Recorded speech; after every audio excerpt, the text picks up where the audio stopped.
Adeshama my mamunyina ajo kase ebo ayensa ka no enwumre na yede ebramu yede free ship house abeka junction Accra na ansa na yebekọ nwumakuo a wo aso yasene no die edi akotene bi ene se onwuntuni kase a wo America man ni mu aye friend of Stevie Wonder say waba aba be ye Ghana ni prekope one na busuafo mo kire se wo mpese mo betena ase Sansona 3I Africa Summit Ashase ewo enkran Ghana Mampani His Excellency Nana Ado Dankwa Akufo-Addo akubiano ya ka say Atlantic Lithium o chese akwakoto Ghana Stock Exchange so na o mo chese ekoyie pa enam so ama land minister nani age ho wabo abaso Ghana de share akire ne Mampani Akufo-Addo se ofiri so se Mampani a Niema oye no de omode bekai no Ebusiafo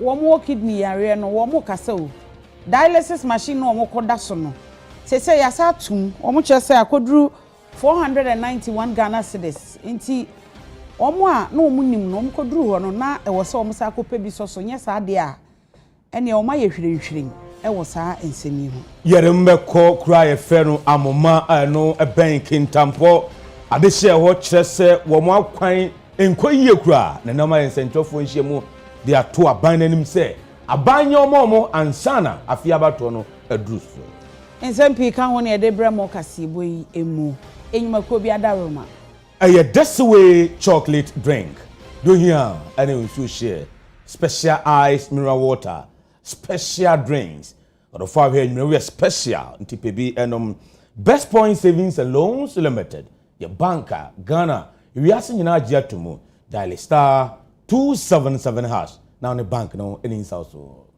bidi di akosia sapon mene David Ofori Safo afeta ye call ensem no enchiremu a nyumtuni kase ba ko a wo America minim eye Stevie Wonder na ye kase Stevie Wonder babe piem ewo Ghana man mu ha sei ama wode atu edwa ene ne nkrata asem ewo so ye nyina na obetena Ghana ha sei no eno waye ho adwuma wie nam so ama sese de aginatum na wo hyeda hyefa ketua bi ana obodwa ketua bi a na wode ginatum se oye Ghana ni na Ghana mampanyi de nsem ahodo tudwa kire se enipa dodo no a eno mu firi amonone esan se asundwe wa ha na wo mo ba mfasopa ema wo mo nya mfasopa efiri sunti no wo mo ababebo wo ho adwa wa ha ababe Ghana de hye prekope na obobo nipa bebre din nipa ba kwa obobo ni din eye Bob Marley ne yire Retamali wababetena ebri ene ne potemu nye ono nko adodo no aba na wo mu nyina ba ye Ghana fo ebi mpo wuye no yesie wo mo ha nti wo sese waba ontenase I'm committed to, as now a Ghanaian citizen, being a part of fulfilling the dream that we've had for so many years of bringing people of Africa, those of the diaspora, the United States, Caribbean, all of the people together. Because as I said, and I've said for many years, the only way the world will come together is that we unite as a united people of the world. So living in America, I have started, but I'm not done. I'm here to do this, to bring us together, all people of all nations, because I know that we are the original people of the planet. So it is only fitting for us to bring our children together, all of them, all of the colors and all that, of which I've never seen the colors, but I've seen the colors of people, their hearts. And I'm wanting us to come together as one people. It's not impossible. As I did believe there would be someday a national holiday for Dr. Martin Luther King, I too believe that we will have a united people of the world.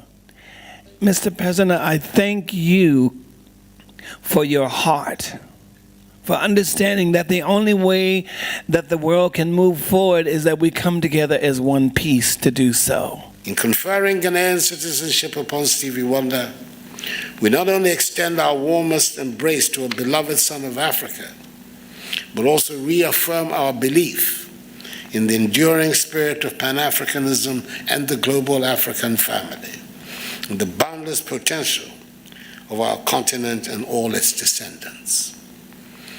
Today's ceremony brings starkly to mind a favorite and oft-cited statement of the famous Jamaican reggae star Peter Tosh, who once said, quite rightly, and I quote, "Don't care where you come from, as long as you're a black man, you're an African," unquote. On behalf of the government and people of Ghana, I extend to you, Mr. Stevie Wonder, our heartfelt congratulations and warmest welcome as a citizen of our beloved nation. May your journey as a Ghanaian be filled with joy, fulfillment, and the rich blessings of our common ancestors. May God continue to bless Stevie Wonder and us all, and may God bless Mother Africa and our homeland Ghana, and make them great and strong. Menoka said Jumadi Kesibi Ashasie Ewo Enkransi na 3i Africa Summit. Mpenfo wo Africa nyina na ehia wo Ghana na wo sasa adwen wo toato adwen kon be fa so ama Africa ediyi na Ghana mampani His Excellency Nana Ado Dankwa Ekufuado na kopi dwadi no anato kobi ano. Governments across Africa should invest heavily in the digital infrastructure that will form the backbone of our shared prosperity. We must create policies that foster innovation, encourage entrepreneurship, and attract investment from both within and beyond our borders. We must promote interoperability to reduce transaction costs and delays, tearing down the silos that have hindered our progress for too long. And we must leverage the power of digital identity programs, such as the Ghana Card, to improve access to financial services, reduce fraud, and create a more inclusive and equitable economic system. I urge all of us gathered here, indeed governments of Africa, to align our policies and regulatory frameworks to create an environment that nurtures innovation whilst protecting the rights and interests of consumers. Prioritizing investment in digital infrastructure, channeling resources into the communities that have been left behind by the march of progress, and bridging the digital divide that threatens to leave too many Africans on the sidelines of the global economy are exceptionally important and crucial. And we must deepen our partnerships across governments, financial institutions, tech firms, and development agencies, working together in a spirit of shared purpose and unwavering commitment to develop the innovative solutions and strategic initiatives that will propel us towards a more prosperous and equitable future. Discussions on the use of fintech for inclusion should remain paramount to ensure that the benefits of technological advancements are accessible to all segments of society. By harnessing the power of financial technology, we can bridge the gap and empower marginalized communities, advancing towards a more inclusive and prosperous future. The inclusion of sessions dedicated to women in tech reaffirms our dedication to diversity and gender equality in the digital landscape and bears witness to the invaluable contributions of women entrepreneurs and innovators. And we must continue to create an environment that nurtures their talents and aspirations. The government of President Nana Addo Dankwa Akufo-Addo is unrelenting in creating an enabling macroeconomic environment that will provide the platform for the success of the financial services sector. For this reason, Ghana's economic rebound has been quite swift, with economic growth ending the year 2023 at 2.9% against a target of 1.5%. Inflation heading towards the year-end target of 15%, and which we are determined to work to reach a single-digit inflation by 2027, and interest rates declining as well. Oswafo a wono na ehwe yensase ene obade nneoma a wode adom ye wo mu no eye odumunyafo Samuel Abu Jinapo na wababa so o kyese Atlantic Lithium for omayade papa womo na womo ehwe ye lithium me kire ewoya lithium project a ekoso wo mfimfini mantem no de enti a wobo mabaso ene se ene ya ye kasa officially Ghana Stock Exchange no so wo akwakoda so na sika a wotabiri ye anase shares a wode akogusu a obi abetimi akwakoto bie no eye opepepe ahansia aduanan enkono mikire 669,669,052 ena akwakoda so a enu nti wo kyese wo mayade pa. And we are gathered here, as I say, to fulfill one of the very important, significant commitments made by the partners of the transaction which was reached between the government of Ghana and Atlantic Lithium and their subsidiary Barari TV. And that is why we are gathered here. What we are doing here at the Ghana Stock Exchange this morning is the beginning, the first building block, or one of the first building blocks at indigenizing the mining sector of our country, indigenizing the mineral resources of our country, indigenizing the exploitation of the green minerals of our country, and if you want, indigenizing what Atlantic Lithium is coming to do here in Ghana, making sure that Ghanaians have a stake in what they're going to come and do here in Ghana, because once the bell is rung this morning, it will mean that Ghanaians can participate in whatever value chain Atlantic Lithium will construct or establish here in Ghana. But for the first time in our country, we got a large-scale mining company, Atlantic Lithium, which is coming to exploit the green minerals of our country, the lithium resource of our country, to commit to list. And this morning, the 13th of May, Monday, this morning, we're going to put the nail in the coffin, and that will mean that we will have closure. And this is the prospectus of Atlantic Lithium, which is the listing by introduction of existing 649,669,053 ordinary shares of Atlantic Lithium on the Ghana Stock Exchange. This is phenomenal and this is fantastic. Our sole focus is the development of the Awoya lithium mine. So the Awoya lithium mine, we should break sod on the project later in the year, and so we should be in production in 2026. And as we've said before, this is over 800 employees in Ghana working here on the project to deliver the first lithium production in middle of 2026. Access to capital is obviously very important, particularly in the stage when you're in the development. So providing the opportunity as well for investors to come in and invest in the company adds value to what we're doing. So it's a very important event for us. Lithium no na yede electric vehicles eniema ebeboa ma se ne ye be develop your crew na ye sustainable.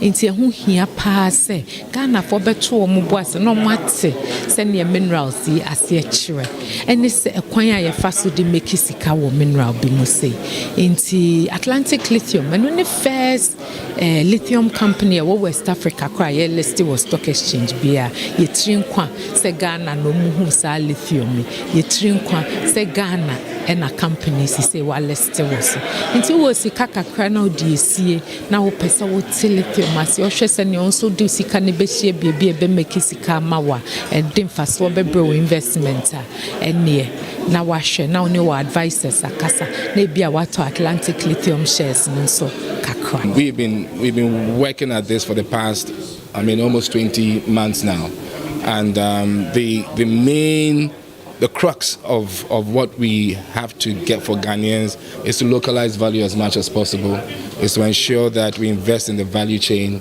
is to ensure that Ghanaians have high equity participation in companies such as Atlantic Lithium. So definitely we'll seek to invest, but our investment should be premised on localizing value as much as possible. Our investment should be premised on the fact that there has to be value addition, and these actually form the core of our negotiations over the past 20 months.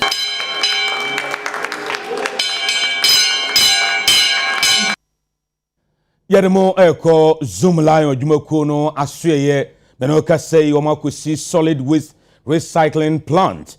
I will cry a friend Akrufu Ediope no ewo fra mantam no emu. Na we mfidia wode etumi dane bola eni na chese no beboa ama honidie wonsam akoyie pa ewo fra mantam no emu.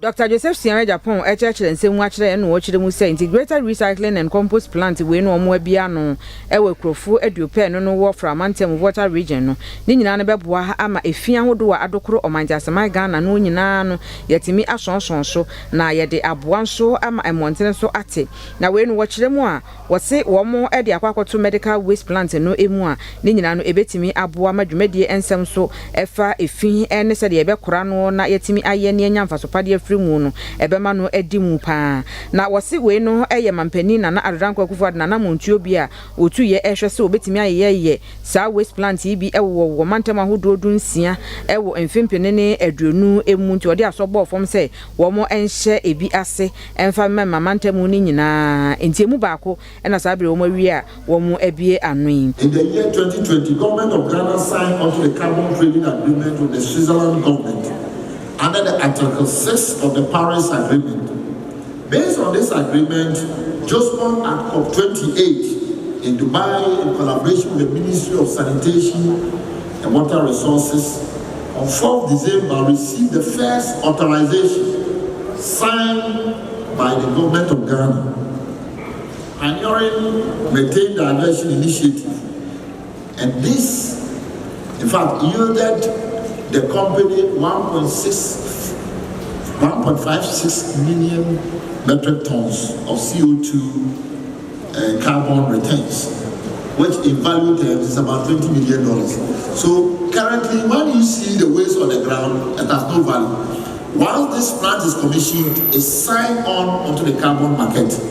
And ladies and gentlemen, it is estimated to generate about $715,000. So now look at the value of waste and let's see how best we attribute its value.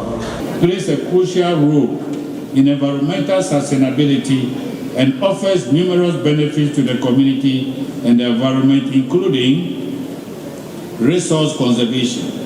The facilities recovers valuable resources from waste materials, conserving natural resources, and reducing the demand for virgin raw materials.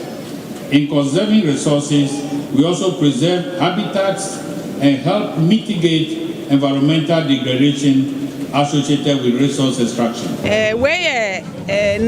Number 9 ye bie ano 8 wo hodeda say ano waste na say bola ye hunu bola no enhyeda nkoye bola biom na eye bola eye ejapade me pamocho monti masie ye o bola no ye manage ni ye ana say ye somu ye a esan ye ejapade mayen because yesesa ye ton bola no na ya recycle ya other raw materials ewo mu abusia ye je aboafo nkrato abasisia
Adeshima my mamo akwaba yetoa kasebo no eso.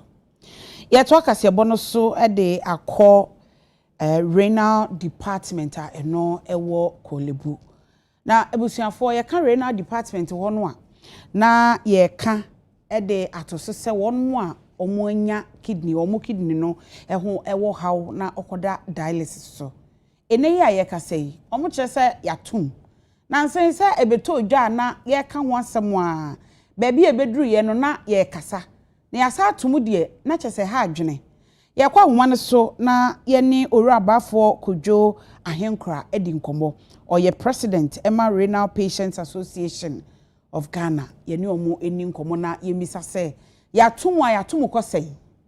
Opanyi utime nka me mawadwo eba UTV so. Ye ni akosia metonga. Okay. Yo, mirabafo say na ewo sen e na yasa atum. Eye tetede na na kana na se bibi foforo na ansa ba. We dey bibi foforo na EHR 380.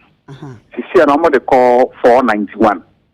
And now first then na ye ntoko on there and mo dey call 765.42. But we know na about 380. Say na almost some pige mu dey call 491. 380 na nkomo dey call 700 and something no. And omo aye hu bibi no nti omo ye hu bibi no na aba 491 no. You can sir. Enti say mo be dey. I was saying to say me see fita no pa kwani kwa mi ndibie. Problem ni e to say me gi ho a me ntiase. 380 ni kwa no nkofo ntimi ntia nkofo mma. Obi wo mo kwhye ma beye na otwumi yensa na abofu mu abeye baako obebara wo se ne na ase atata ni tia ye kakaka ni fa ye chon na abeye baako na okọ ubisa na osimi yes ka mi nya 380 ni fa mma mi du na ya choro no asa mo de call 491 and 500 na ade ne duru ye ko fa we na miraba for say enya machine nso nko a obesa atonura ka ho ana ye wopani bia ye wo opa na wotwe bia se be ya hu ja so nti and this is happening at 2.5. Eti utia 490, utia 491 no. No wasan our panel no 2.5. That is 250. Ni a group of friend iron. Okay. Trust iron that can and also yeah 50 cities. You know, panel iron no come about 300. 300. Ah, babia now choose so so be umuja no sunti because if you ma you are am se muja no kakra bi ya ekeka you ntemi na ama umuja no sunti. It is our panel na ntemi umuja was so kakra. And yes, miraba for 791 ya asem ya na asa akosi o ana. Pepe. Nani omo se omo ye bibi afa ho no eno ne de hen. Sana ye ka say said ye nim because ye kusu yampo de ye kusu a na nke ye ne aban esi nkunya a person ka omo hwe say health insurance no po intimi cover ni ni apo a nka ensabi na ne okona e bia ukura o 100 na o 200 bia na ka odi etua na ka aja amani pa ho ha ne kaka na ye gusu a ye didi hu nkomo ye ni aban mu esi nkomo ye sha enim de we na kasa de yakopon ne kure mu de ye te hu popo ye be bosumi ba ko ni migu atiri ni ene ye te hu popo ye se bibi se beba ba ni enim da beba pochen afia da ya etwemu ya omode ba ko ne ye nya hu hu fama kakra bia fa ya so mi se yo mpo se omunye but enim ye ko ba ya utie wo do ato ye de asoto fom tietie mu a ase emrahye bedwafo no mo akotena se eno magye atum sa nti we no sensa kire fufuro bia beba na wo se omo san akomrahye bedwam bi ewu sana mo ya tata se ma se bedwafo na tana se na mo tutum se yincha sa abo nti no srani yes anya sa parliament or recessa na ka ye ma cha ko parliament committee select committee you ma tana se actually mo say this is our plight akosha majority of these kidney patients is between 18 to maybe 50 years. On a large numbers the youth. The youth, you want 16. 12, 13, Marco in the but majority, a friend between 18 to maybe 50 years. How many years we not yet? We bring that just maybe university. Menoka said no one nurse need to have diabetes are affecting any or a kidney issue. Money is a problem. Our nurse need know about ya. Or no boy, you know, or no nurse, about ya, about ya. It's a big problem, my yes, Srakabino. Yes, sir. Never go for what thou Roma. Said what me here 3 HSS. Yes, sir. Where's the so far merciful? The fashion national health insurance in mind. Make it so much shame. No more raise premium no cry. At that boy. Mira Bafona, Dr. Okoboy, Yatis or cancer. Obesha senka o demo beto health insurance no so anyenye bia mukui mako akwakushiano. Yeah, Troy say he be shiano. Now also my head say yan confirm any.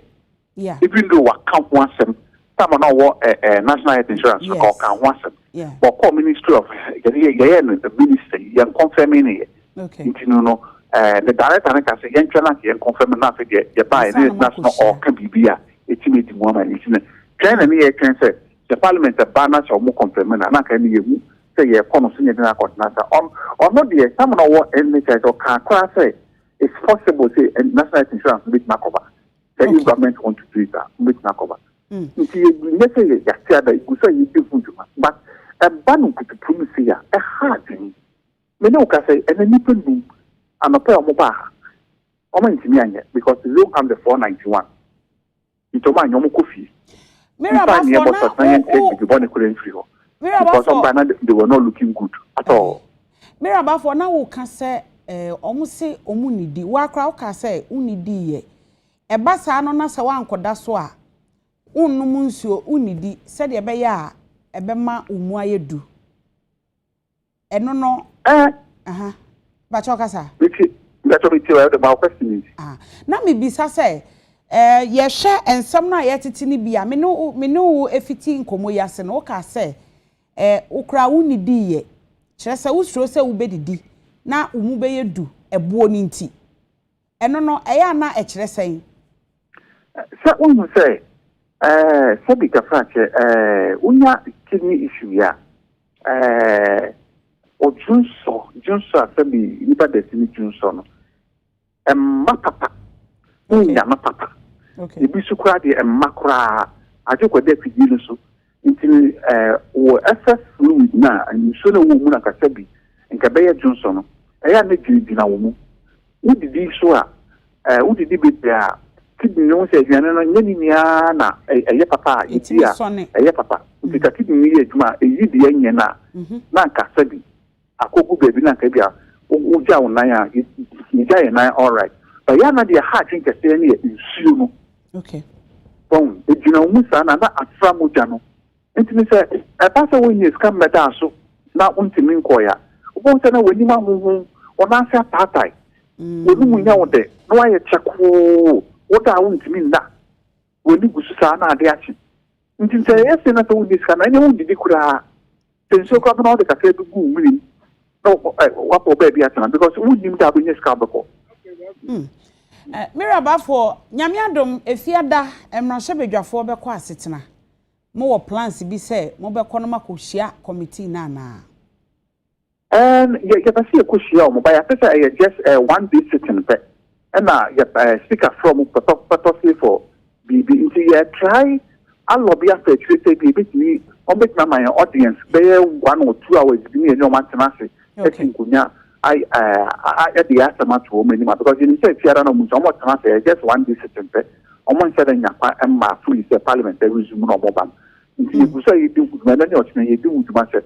On my audience, the near Kushomana, the aftermath to not on Beshe, some who be honor. Because national health insurance so EBB buying almost some 2 million EBB in CPA. Okay. Some common fund subsidy in CPA. Now, come hold on Kakama Naki with the 3 the near Pambo Boya, Honaka Yansha Ha, Naki Wuha, the call, the Dimafa. Miraba for me, that's here, you me the master.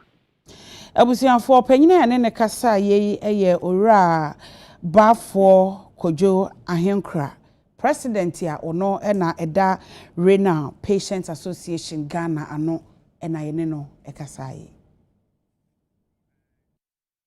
yetwa kasebo no so na yedemo eko ECG adwumaku no asuye ne nkrabata ewo Ashanti South mekire obuase manson kwanta na dunkwa mpatamuo women chese manfo entualai dos kra aka manfo de no over 652 million Ghana cedis ndi omo ye ne se womo ti omo agumonten so womo ko afiafim akodan manfo ka afi omo maye illegal connections no mbehwe no machom na emra enomo edi Empenyifo mo Electricity Company of Ghana meche ECG adwumakuo no enkrobata wo Asante Mantema de omo friend Asante South omakeka omo ho se customers a omo deka omo pese omo betua no omo betu omo so sa no omo nya omo sika afi kwan ben so no metima fa so a enyinam nkania no dodo na omo customers omo betimi enya so mfa so ana se sika omo tua no omo benya enyinam nkania ejina ne nan so omo kire se Asante South no o hwe baby a amanfo deka pa eya ahodo miensa oboase manson kwanta Dinkwao. Oshe ekanko a enambe 652 million Ghana cedis. Ade a etiti adwumakuo no. Regional manager Edema Asante South Owura Frederick Kwabra Bediako ene semtwefo ekasa hukumase ene o kire se ohwe sa Asante South na omo customer base no 183,000 na cheso omo obi pa ebinim so de kaye pa. Asante South ye hwe ye customer population be oha ediowotwe miensa eni echi na ehwe mu no ye hu se eka a wo ho sisi a about 652 million Ghana cedis 652 million Ghana cedis no hwe ye analysis no hwe ye nyoma mu hwe ye no ye hu se ye non-SLT customers omo ye be 183,100 customers na ohwe omo eka na de ho na ye be 589 million echichi mu no ye hu se customers be 8,374 eka 145 million uyi oba omo makana 223 eka 54 million about 15 of them special customers omo de ka be 30 million nti wo hwe mu a sam conformance yabobo mu just about 4% of our customer population eka over close to 200 million nti ye decided say adenti na yen chase sa population ketwa we as compared to the total number of 183. The yehwe no the strike percentages na about 35%. Now 35% no ye chiche mu ehu say 3 districts constitute the majority of it.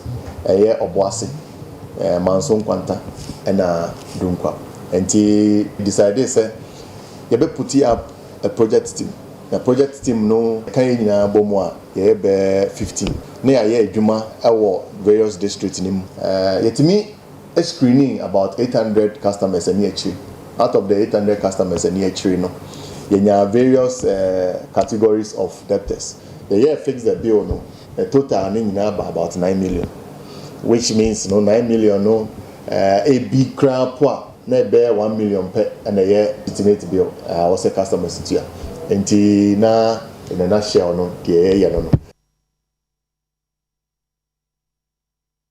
afa yemfa yani enkyere apueye mantamu ye ko achemda eho na ababeto dwase maami bi ne mamienu eja no ahye wonum 3-bedroom house enam so ama ne ma no emema mienu wo mo ahye dwere maami ne de we pras abre woje ayarehwe Arehosa mama ne boy beto UTV nsantwefo ye kasebo epono so na wo mo kire mu ankwada mienu ye wo ma hyedwere be baako edin ede Clement Eje wono enya mfinhia no nsia ena afen so baako nso edin de Desmond Eje wono so enya mfinhia no enan wono nyina ko school e wo Rage Experimental Basic School eno no wo Achimoda UTV nsantwefo na ye pensem no mu nkire mu yie pa nti we de ye ka se e wo se ye nya busuani ankasa no wo kire ye mu enti ye boye de pinche ankwada ye omonyom ba bi ko omo sewa na so omo anti Portia ifa e ma wo kire ye nsemu se me pon me drew ya me yes me jor me fa matade hye se bio na hwenhya ase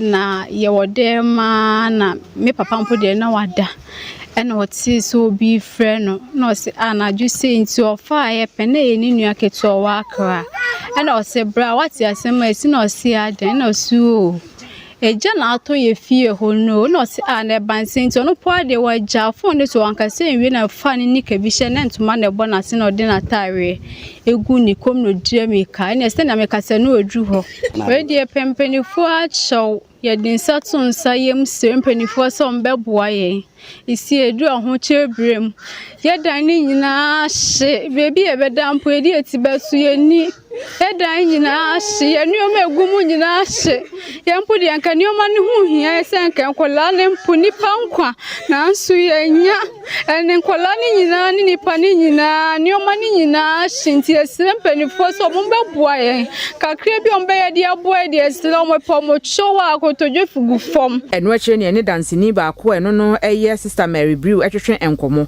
wo kirema wo se sa arehusem we nyina no de obeka say electrical fault esan say wono mo empatem wono no wo mo enya yiramon kane akura be se na wotwemienu entem kura eni entikane ane ba ye no a ene say ede sa oye ne we nyina no eba beja wo mo so a enkwade na chese wo mo ne wo maame kura na wodam honom ebi ye num kane a eno a ye num ye dum so aba ha kakra de but eno a ye num kane a yenum kania me man that till that time I no pay yenum kania but time I didn't buy a light in a trip and I don't know that is what trip today intimine be uni kania ye wo kania we create naked man me be the man into my see na sin later to who say lady ne man guden no mo so kekem nti omuntumi miepon and obu a dynasty obu door nase and oyi won o mama mini pie girl ni pie na uni sadis e basa pandemonium ngusie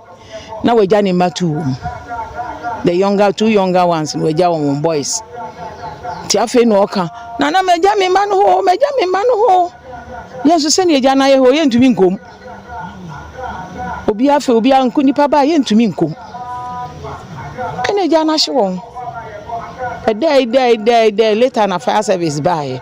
So on in the nature said the harm has been done already. Omo tutu nsuo no gum a na so omo hwehwe nkwara no no mu so omo wuhye den omo dampa no kona baby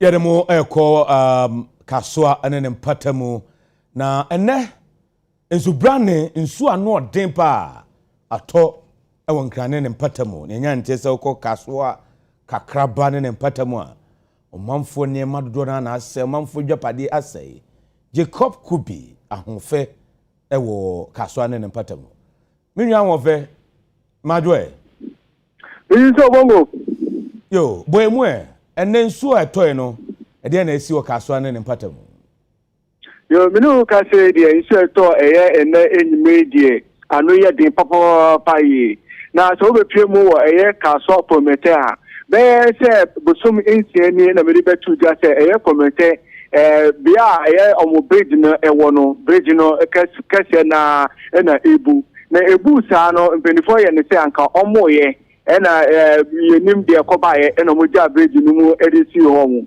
ma isoto a na ebredwa nkofu fie pa na enya atenkuma se omo beye ye minu ka sei bridge no omo nye ena insuo no toye no adisia ewo promete insuo afa dodo na minu ka sei omo ntumi enya kwan emfa fi omo fie na se ofi promete nsu no bepie mu eye nyanya no kakaba bia ye so mama ahode junction eno no ewo gwa filling station neti ho mu a adisia ewo ho no so minu ka sei mi gina eye insuo no ena minu ka sei dodo na no omo aka dem a omo ntumi ewura omo fie ebi mu nso wode mo ntumi pia abonten won omo ko ejuma nka se omo be pie na omo be wura omo dem no omo ntumi nko ena omo wode no mu ho so no aka ho ni nyina nkyeremu omo kyeremu a bẹ́ẹ̀ sẹ́ nfie nson enie na ìta ọ̀háwé ẹ̀ṣẹ̀ àtẹ̀ na wọ́n náà mú wọ́n ha ní deɛ ọmọ bẹ̀tẹ̀rẹ̀ ha bẹ́ẹ̀ sẹ́ nfie ẹ̀ṣẹ̀ sẹ́ ọmọ bẹ̀tẹ̀rẹ̀ ha kyẹ̀ paa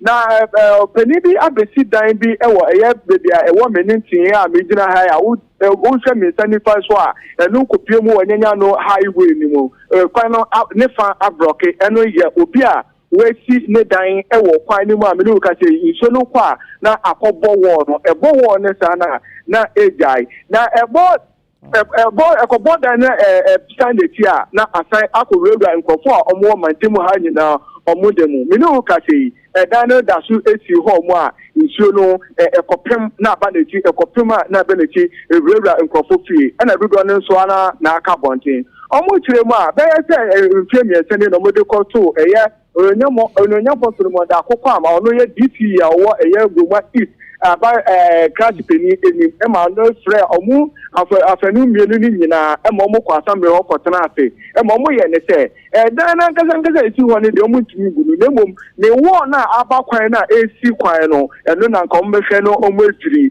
menu ka sɛ emfie miensa ni wo keka mbara bejiri na eye nsuo no afemu akɔ no eno no ọmụ njiri a adehye enwo ekire ọmụ wɔ ha paa yi enti adehye de ọmụ de to no nyafo Solomon da akụkọ ama no ye DC wo Goma ise nim ne sɛ ọmụ srɛ na eye mame ahoden eye kakraba down ha sei eno boyfriend station na chipe sisi a nkofo akakwan so a omuntumi mbefie ebi mu su entumi pie fie dem enti so ombetumi a oma na adbofo mba ha na momba momwae ahofe ba bi ehu ade ensu kase bi da ho mpatamu ana ebino ka se de ensu kase bi enda ha sei na mom bebi a ensu ni gina sisi a mi gire mu no eye kwan bebi a mi gina no ekọ bebi a danisi no be say 80 feet na ewo ha sei nemom obi si dan edesi kwan ni mfinfin na sa dan no nko a ne wall no na esi kwan no nti na nsuo no entumi ko